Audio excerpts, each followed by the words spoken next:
ఆఖరికి జగన్ రెడ్డి గారు ముఖ్యమంత్రి అయిన తర్వాత ఒక్కసారంటే ఒక్కసారైనా ఒక్కటైనా నిజమైన ఉద్యమం చేశాడా స్పెషల్ స్టేటస్ కోసం? స్వలాభం కోసం రాష్ట్ర ప్రయోజనాలను తాకట్టు పెట్టింది వైసీపీ.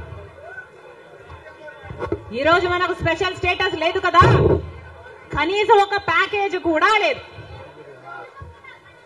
ఉన్న ప్రభుత్వమైనా ప్రతిపక్షమైనా ఒక్కటంటే ఒక్క నిజమైన ఉద్యమం చేసింది లేదు. ఈ రోజు మనకు స్పెషల్ స్టేటస్ లేదు అంటే ఆ పాపం ముమ్మాటికి చంద్రబాబు గారిది, ముమ్మాటికి జగన్ రెడ్డి గారిది. స్వలాభం కోసం ఇద్దరు ప్రజల ప్రయోజనాలను తాకట్టు పెట్టారు. టీడీపీ అంతే, వైసీపీ అంతే, దొందే.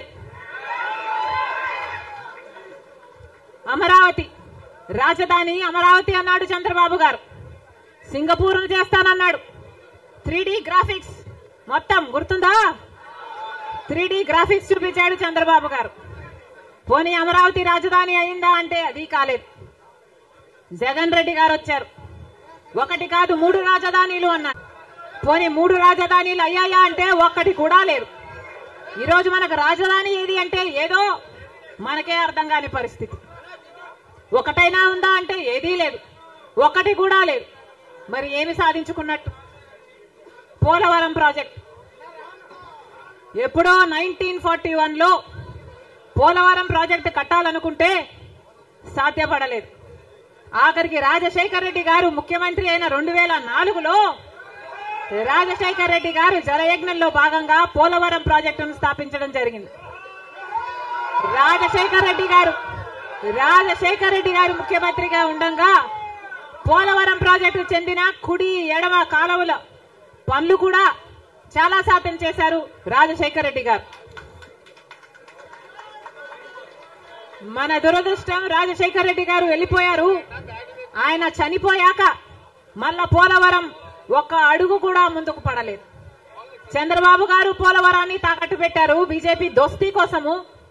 ఇటు జగన్ రెడ్డి గారు బీజేపీతో దోస్తీ కోసం పోలవరాన్ని తాకట్టు పెట్టారు.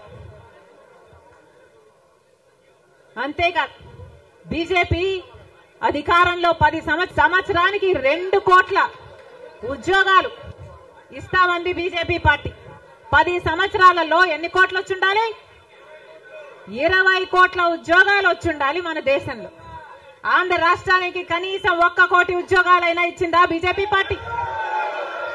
పోనీ 10 లక్షల ఉద్యోగాలైనా ఇచ్చిందా బీజేపీ పార్టీ? కనీసం 1 లక్ష ఉద్యోగాలైనా వచ్చినాయా? లేదు.